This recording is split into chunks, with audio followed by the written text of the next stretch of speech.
ఒక అమ్మాయి చర్చిలో ఉన్న ఫాదర్ దగ్గరికి వెళ్ళి రేపటి నుండి నేను ఇంకా చర్చికి రాను అని చెప్పింది. అది సరే గానీ ఎందుకు రావో తెలుసుకోవచ్చా అని అడిగాడు ఫాదర్. ఇక్కడికి వచ్చిన వాళ్ళలో కొంతమంది సెల్ ఫోన్స్ లో బిజీగా ఉన్నోళ్ళు, ఇంకొంతమంది సొల్లు కబుర్లు మాట్లాడుకుంటున్న వాళ్ళు, మధ్యలో బయటికి వెళ్ళిపోయిన వాళ్ళు, కొంతమంది అయితే ఏకంగా పడుకుండిపోతున్నారు అని చెప్పింది. ఫాదర్ కాసేపు సైలెంట్ గా ఉండి, సరే నువ్వు ఒక ఫైనల్ డెసిషన్ తీసుకునే ముందు నా కోసం ఒక చిన్న పని చేస్తావా అని అడిగాడు. అఫ్ కోర్స్ చేస్తాను ఫాదర్, ఏంటో చెప్పండి అంతే. ఒక గ్లాస్ నిండుగా నీళ్లు నింపి ఒక్క చుక్క కూడా కింద పడకుండా ఈ చర్చి చుట్టూ 3 సార్లు తిరుగు అన్నాడు. సరే అని గ్లాస్ నిండా నీళ్లు నింపి 3 సార్లు తిరిగి ఫాదర్ దగ్గరికి వచ్చి, చూసారా ఒక్క చుక్క కూడా పడలేదని గర్వంగా చెప్పింది. అప్పుడు ఫాదర్ ఇలా అడిగాడు, సరే ఇప్పుడు తిరిగిన ఈ టైంలో ఎంతమంది సెల్ ఫోన్స్ లో బిజీగా ఉన్నారో, ఎంతమంది సొల్లు కబుర్లు కొడుతున్నారో, ఎంతమంది బయటికి వెళ్ళిపోతున్నారో చెప్పు.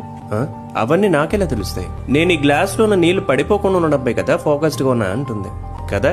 అలాగే నువ్వు చర్చిలో ఉన్నప్పుడు కూడా నువ్వు అసలు చర్చికి ఎందుకు వచ్చావనే దానిపై మాత్రమే నీ